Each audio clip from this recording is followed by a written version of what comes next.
The Keraunios is a brand new arc energy trace rifle that's obtained from the Guardian games. Its adaptive frame provides it with a well-rounded grip that is reliable and sturdy. However, this also means it has no other intrinsic benefit besides its well-rounded stats. Being a trace rifle, we have a rather low impact of 6, but it effectively fires at 8,000 rounds per minute, so that doesn't really matter at all. 75 stability means we have about 25% flinch resist at tier 10 resilience. A reload speed of 48 means it has a 2-second reload time. Default range is 68, which isn't too bad, which means we have about a 21 meter hipfire range and a 35 meter ADS range. Beside the reload speed, its handling is 49, which means we have a 0.38 second ready time, a 0.3 second ADS time, and a 0.35 second stowaway time. So not bad, but not great. Alright, now that we've understood the baseline stats of this weapon, let's go ahead and take a look at the perks. Starting with the Origin trait, Classy Contender. Final blows with this weapon grant class ability energy. Kills grant 5% class ability energy. Pretty simple, pretty basic. It's not too bad of an Origin trait perk. You're probably not going to be building around it, but it is a nice little bonus. Starting with the barrels, Arrowhead Break, a lightly vented barrel, plus 0 recoil direction, because in this case we're using a trace rifle and it's a laser, so it has 100 recoil direction. But more importantly, it also grants us plus 10 handling. That brings our handling up to 59 and increases our ready speed, which is probably what we mainly care about in PvE. And I guess the ADS speed, but that also matters way less than PvP. That plus 10 handling brings it up from 49 to 59 and increases our ready speed from 0.38 seconds to 0.36 seconds. Pretty minor improvement, but it is all about the feel of the weapon, so this could be a decent option. Chambered Commentator increases stability by plus 10, has no effect for a recoil direction even though normally it would, but it reduces our handling by minus 5. Now the Keraunios does have a bit of a kick to it, but I don't think the minus 2 handling is worth it because that makes it feel a lot bulkier at a 0.4 second ready time. Corkscrew rifling isn't that bad because it's balanced and grants a plus 5 to stability, range, and handling. The one thing to note though is that the range on this weapon is already pretty good and you're not really running into damage fall off distances all too frequently because once again this thing already has a pretty high default range.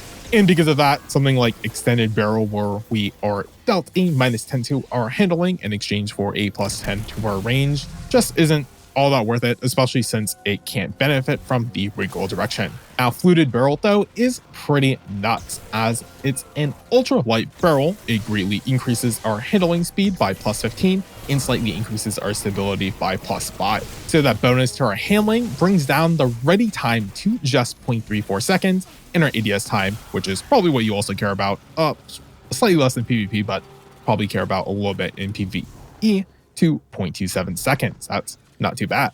The bonus to this ability is also nice because remember, besides also mattering for our flinch resistance, which is slightly more important than, you would think, but it does actually come up in gameplay when you're paying attention to when you're being flinched. The stability increase does also affect how much we will feel the recoil, and if you are just holding down mouse 1, you will feel the recoil. And I did have multiple occasions where I was like, oh, I actually have to drag down when I was holding mouse 1 for extended periods of time. Full bore, I mean, I love range, but honestly, this thing really just does not need the range. Like, oh, wow, we went from slightly less than 22 meters to 23 meters. Like, sure, I know all of these stats being shuffled around are just minor increases and mainly matter to you and how you feel about the weapon, but the default range is just good enough. So it's like we don't really have to worry about increasing our range. So full bore is honestly pretty bad here, especially at the cost of stability and handling. Hammer Forge rifling just increases the range without any of the negatives, which makes it better, but also still not good. Polygonal rifling increases their stability by plus 10, which means it's just a better version of the Chambered Commentator because we don't care about recoil in this instance, so this is pretty good. And small bore, normally I would be pretty okay with small bore. Once again, the range is something we just really do not need on this weapon, or at least I feel like I did not need on this weapon at all, so. Small bore, I mean, it's 2 plus 7s, so that's still positive in stats, but it's one of the plus 7s is kind of wasted. So at least in the first column for the Keraunios, I do think Fluted Barrel is probably best in slot as it's just plus 15 handling and plus 5 stability. which is where the Keraunios lacks, more specifically the handling. Corkscrew is okay because it's just balanced, so the +5 to stability range handling is fine. You can't really go wrong with that. And the polygonal rifling barrel is also not that bad because, like I've said, the Keraunios does have a bit of a kick to it, so if you do care about reducing that recoil feel just a bit when you're holding down mouse 1, +10 to stability is not that bad. Moving on to the second column, instead of our typical mags, we have batteries. The first battery we have is Enhanced Battery. Enhanced Battery increases the magazine size. I know here it's saying +0 magazine, but if we actually scroll up and take a look at the stat, the magazine does go from 98 to 104, and I did also test this in game, and that is correct. It does go up from 98 to 104, so don't be misled by the +0. The second battery type is the ionized battery, which is a large heavy battery.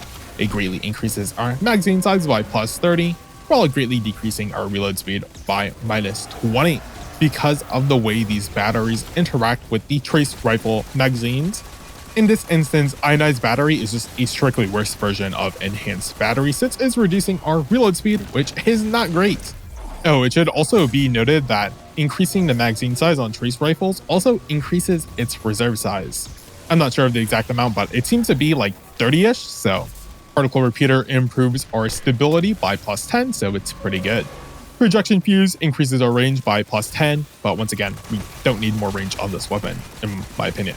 So light battery is not that bad because it increases our handling by +10 and our reload speed by +10 as well.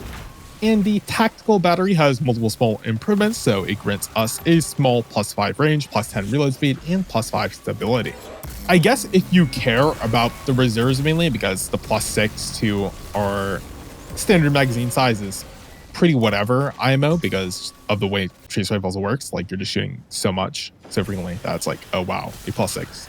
It's like, it's whatever, to be honest. If you really want to max out that stability because you already have a high stability and increasing that only plays into the weapon's feel, you can go for particle repeater for sure. Personally, I think light battery is a bit better though because it not only increases our reload speed, which to be honest, I don't think we care about too much, but I guess it is something we care about. We'll understand why in just a moment. But the +10 to our handling in combination with fluted barrel brings our handling stat to 74 total. So we've gone from a base ready time of 0.38 seconds to 0.31 seconds. Moving over to the third column, instantly we've figured out why I don't care about the reload speed as much, although it is probably still something you should care about. And, you know, with the +10, we've gone ahead and dropped it to under 2 seconds, so that's not too bad. But the reason we don't care, or I don't care as much about the reload speed, is because of overflow. Picking up special or heavy ammo loads this weapon even further beyond normal capacity. Upon picking up special or heavy ammo, refills and overfills the magazine from reserves. So base, it's 100%, and enhanced, it's 120% of the magazine capacity. This overfill amount is pretty crazy and basically means if you find a special ammo brick, which is a bit easier than finding heavy ammo bricks, you basically never have to reload, so it's pretty insane. Hipfire grip greatly increases accuracy, stability, and precision hit targeting when firing from the hip. Grants the following benefits while hip firing: 25 stability and 15 aim assist, 2.7 degree larger precision aim cone angle, 20% increased aim assist fall off distance, and a 20% increased damage fall off distance. This is primarily a PvP perk, because in PvE, mainly just due to how the damage fall off ranges work, you primarily want to be ADS in, so you really aren't going to be firing this thing from your hip all that often, especially because this is a trace rifle and you have to be firing it for a long period of time, so it's not really one of those quick, oh, I'm just going to hip fire this weapon, shoot out a bullet or two, boom, boom, like a rocket sidearm, and the enemy is just dead, so you can switch back to your primary. This thing will primarily act as your primary, so this thing is you're not going to be hip firing all that often. But in PvP, you know, that larger precision, aim cone, and stability and aim assist increases probably not that bad. Triple tap, landing precision hits will return 1 round to the magazine, scoring 3 precision hits within 3 seconds of each refills 1 ammo into the magazine from thin air. Because the trace rifle just fires a beam of energy, landing precision hits with this thing is super easy. So you're basically guaranteed to always be scoring 3 precision hits whenever you go for a precision shot in the first place. And so as long as you are able to aim and hit those precision shots with this weapon, you'll be constantly proccing triple tap. And that definitely helps with the ammo economy and you using this as its intended purpose as a primary weapon. Recycled energy reloading after defeating targets grants an increased amount of energy to your lowest charge ability. So apparently the enhanced version of this trait is just not working properly, but the base trait isn't the greatest anyways. Having to kill multiple targets and then reload is a bit of a heavy activation cost, just for what seems like not that great an amount of energy regain in the first place. Theoretically, this actually could have made recycled energy pair well with Classic Contender because, oh, you're just gaining a bunch of ability energy and you're able to cycle through your abilities that much faster, but recycled energy at a base just doesn't seem to be that good, and enhanced, it's broken, so it's just unusable. Perfect Float, being in combat for a moderate time, increases airborne accuracy and reduces flinch until you are out of combat for an extended duration. After being in combat for 6 seconds, grants 30 airborne effectiveness and 35% flinch resistance for 12 seconds. Can activate while stowed, dealing and receiving damage refreshes the buff duration.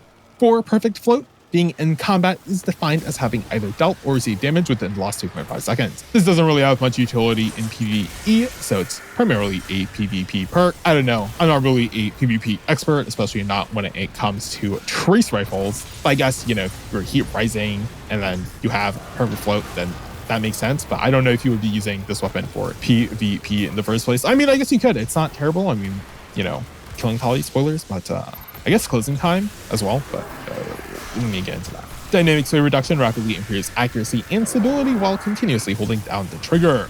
Each shot while holding down the trigger grants the following benefits: 1.25 stability, 8% decreased accuracy cone size, and a 12.5% decreased accuracy cone growth. Once again, this is a PvP perk, as its utility in PvE is kind of whatever. I mean, we already have a pretty high stability, and the accuracy cone size doesn't really matter too much in PvE, as you don't need to be completely accurate with your shots, although I guess it's there. And for the final perk in the third column, we have Eddy Current. Temporarily increases reload speed and handling after sprinting or while amplified. Increased reload speed and handling have a longer duration. This effect is significantly improved when you are amplified. Grants the following after sprinting for 1.5 seconds with the weapon ready. 20 reload speed, 0.95 times reload duration multiplier, some bonus to our handling, and a 0.95 times handling animation duration multiplier. Sprinting refreshes their duration, and being amplified removes the sprinting requirement and increases the reload speed stat bonus to 60. So if you procced the base version of Eddy Current without being amplified, we would get that plus 20 to our reload speed, and that would drop our reload time to 1.74 seconds. I forgot that we have that plus 10 from Light Battery, but with Light Battery, it's a 1.66 second reload time, which is not that bad. And if we're amplified, it maxes out our reload speed because it's just a plus 60. So that brings our reload time down to 1.52 seconds from a base of 2 seconds. Not too shabby.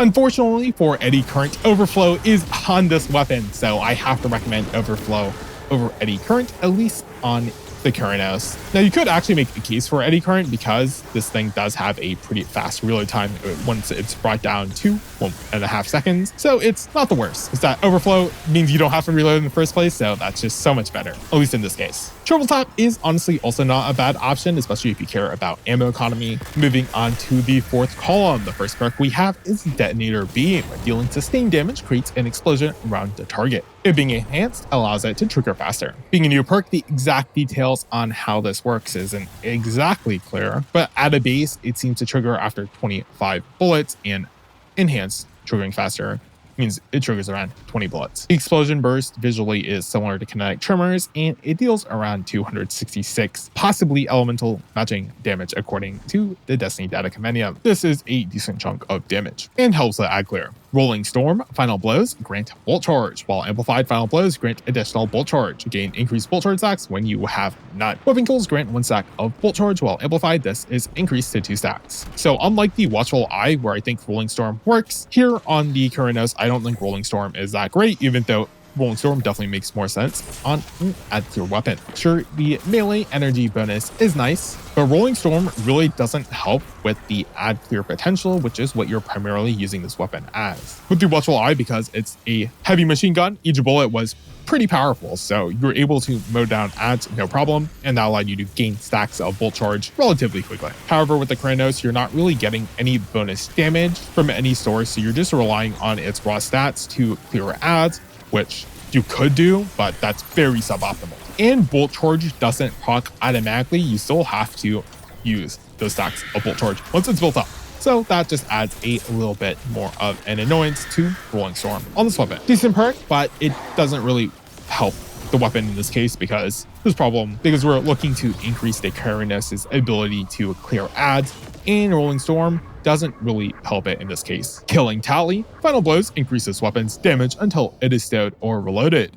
Improves magazine size. Weapon kills grant a stack of Killing Tally, maximum of 3 stacks. Stowing or reloading the weapon removes all stacks. So 1 stack in PvE, you get 10, 2 stacks 20, 3 stacks 30, PvP just half it. The enhanced version passively grants it a 10 magazine stack. The 30% bonus once you obtain 3 stacks is pretty massive, and it's pretty easy to maintain those stacks because, especially with something like Overflow, we're not really planning on reloading the weapon, so we'll constantly have those stacks up. And unlike Rolling Storm, where Bolt Charge does have a bit of utility, the 30% increase to damage just helps clear ads, more efficiently. I don't think it's as good as Detonator Beam, though, for this purpose, because, well, the detonations from Detonator Beam still damage him multiple ads, which helps with clearing out ads. If this thing was more meant for elites or yellow bars or mini bosses, then Killing Tally would definitely probably be the better choice, because in that case you wouldn't be primarily using this weapon as an ad clear weapon, but because you're using it as an ad clear weapon, I do think Detonator Beam is just better, even though Killing Tally is honestly still pretty good. Jolting Feedback. Dealing repeated damage with this weapon inflicts jolt at an increased rate,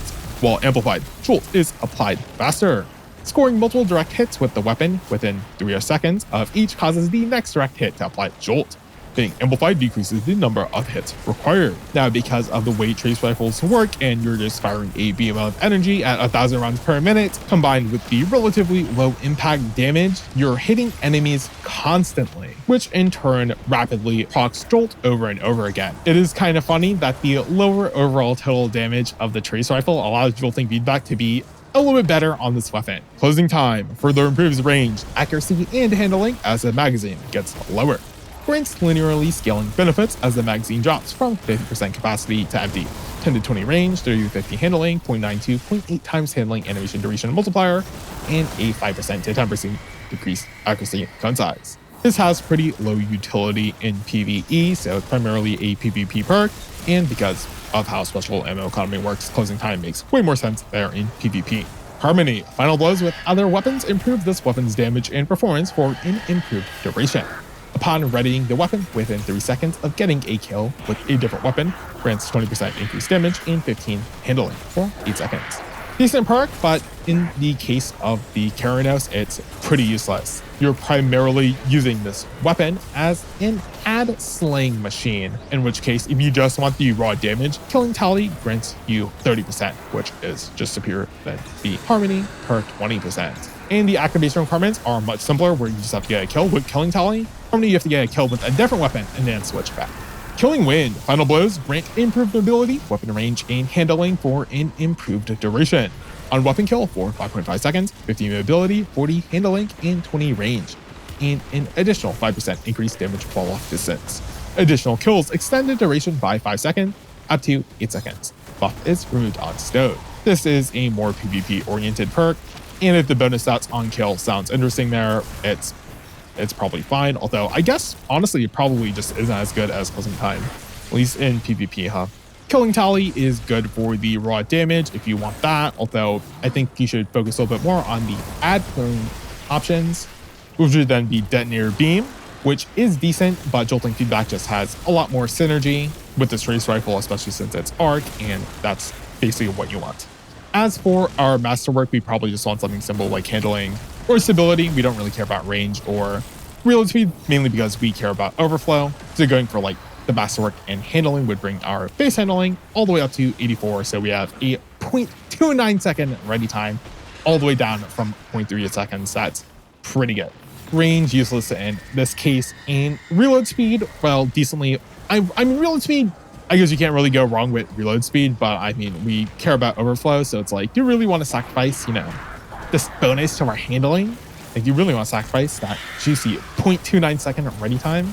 As for mods, I feel just the way we have the weapon set up back on Medic is kind of wasted. So something like Tactical, where we're getting +6 to our reload speed and +6 to our handling, is pretty decent. Synergy is also just a generally good weapon mod. Final blows with this weapon have a chance to create an elemental pickup matching its damage type, or an orb of power for weapons that deal kinetic damage. I am mainly pairing this weapon with Geomax and creating those ionic traces. So Synergy here goes pretty hard as we're just generating even more ionic traces, just like when we plan to jolt our targets. And don't forget that even if you aren't on Arc, ionic traces do just grant 12.5% ability energy. So even if you're not on Arc, ionic traces are still just nice to pick up. So for my personal god roll, we have the fluted barrel for +5 stability and +15 handling, the light battery for +10 handling and +10 reload speed, overflow for overfilling our mag capacity, and jolting feedback for that add clear.